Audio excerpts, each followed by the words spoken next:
నమస్కారం. మన హిందూ పూజా విధానంలో దేవుడిని ఒక అత్యంత గౌరవనీయమైన అతిథిగా చూస్తూ ప్రేమతో సేవ చేసే ఒక అద్భుతమైన పద్ధతి ఉంది. అదేంటో తెలుసా? దానినే షోడశోపచార పూజ అంటారు.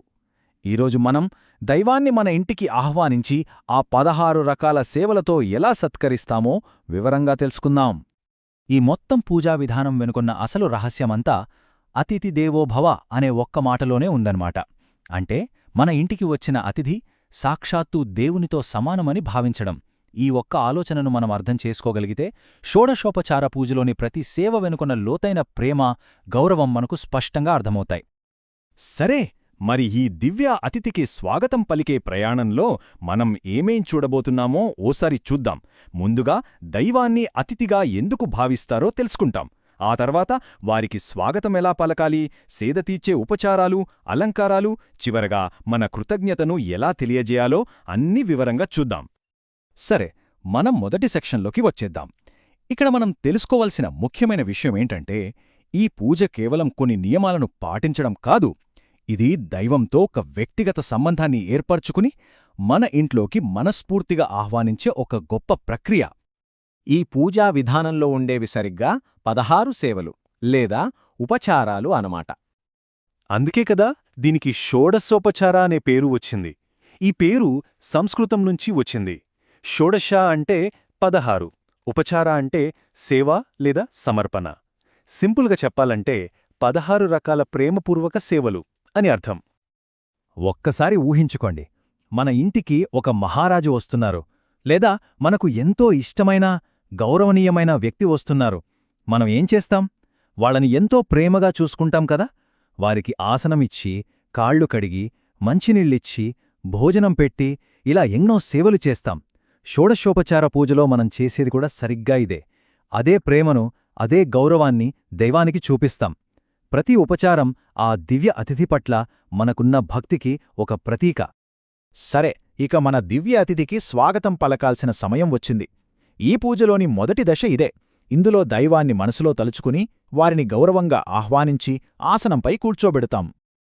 ఈ మొదటి 3 ఉపచారాలు చూడండి. మొదట ధ్యానంతో మన మనసును పూర్తిగా దేవుడి మీద లగ్నం చేస్తాం. తర్వాత ఆవాహన మంత్రాలతో ఆ దైవాన్ని మన పూజాస్థలానికి లేదా విగ్రహంలోకి భక్తితో పిలుస్తాం. దయచేసి రండి, మా పూజను స్వీకరించండి అని. వారు రాగానే కూర్చోమని ప్రార్థిస్తూ పువ్వులతో అలంకరించిన ఆసనం సమర్పిస్తాం. మన దివ్య అతిథి వచ్చారు, ఆసనంపై కూర్చున్నారు. చాలా దూరం నుంచి వచ్చారు కదా, కొంచెం అలసిపోయి ఉంటారు. అందుకే ఇప్పుడు వారికి సేద తీర్చే సమయం. ఈ ఉపచారాలన్నీ వారిని శుభ్రపరిచి ఉపశమనం కలిగించడానికి ఉద్దేశించినవే. ఇక్కడ మనం అతిథికి చేసే సేవలు ఎంత సహజంగా ఉంటాయో చూడండి. ప్రయాణం చేసి వచ్చిన వారి బడలిక తీర్చడానికి పాద్యం అంటే పాదాలు కడగడానికి నీటిని సమర్పిస్తాం. అర్ఘ్యంతో చేతులు శుభ్రపరచడానికి నీటిని అందిస్తాం. తర్వాత తాగడానికి అంతరశుద్ధి కోసం ఆచమనీయం సమర్పించి చివరగా పాలు, పెరుగు, తేనె వంటి పవిత్ర ద్రవ్యాలతో స్నానం లేదా అభిషేకం చేస్తాం. స్నానం పూర్తయింది. ఇప్పుడు మన అతిథిని అందంగా అలంకరించాలి కదా. ఈ దశలో మన దివ్య అతిథిని అందమైన అలంకారాలతో, సువాసనలతో సత్కరించి వారి ఇంద్రియాలను ప్రసన్నం చేస్తాం. స్నానం తర్వాత దేవతకు స్వచ్ఛమైన వస్త్రం సమర్పిస్తాం. తర్వాత పవిత్రతకు చిహ్నమైన యజ్ఞోపవీతం లేదా జంధ్యాన్ని అందిస్తాం. ఆ తర్వాత మంచి సువాసన వచ్చే గంధం పూసి చివరగా తాజా పుష్పాలతో అలంకరించి వారి రూపాన్ని మరింత శోభాయమానంగా మారుస్తాం. అలంకారమంతా పూర్తయింది. ఇప్పుడు మనం పూజ యొక్క చివరి దశకొచ్చేశాం. అంటే మన ప్రేమను, కృతజ్ఞతను చూపించే సమయం. ఇందులో మన దివ్య అతిథికి ఆహారాన్నందించడం, దీపం మరియు సువాసనల ద్వారా మన భక్తిని తెలియజేయడం ఉంటాయి. ఈ చివరి సేవలు చూడండి. ధూపంతో సువాసనగల పొగను సమర్పించి వాతావరణాన్ని పవిత్రం చేస్తాం. అజ్ఞానమనే చీకటిని తొలగించడానికి దీపంతో వెలుగును చూపిస్తాం. ఆ తర్వాత ఎంతో ప్రేమతో వండిన నైవేద్యం సమర్పిస్తాం.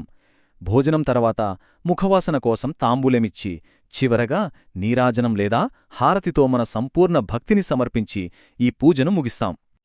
ఇప్పుడుదాకా మనం చూసింది పూర్తిస్థాయి షోడశోపచార పూజ. కాని భక్తికి నియమాలకన్నా భావనే ముఖ్యం కదా.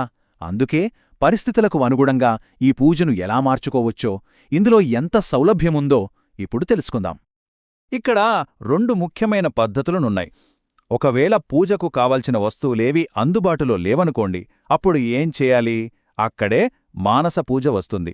అంటే ఈ 16 సేవల్ని మనస్సులోనే అత్యంత శ్రద్ధతో చేసినట్టుగా తలుచుకోవటం.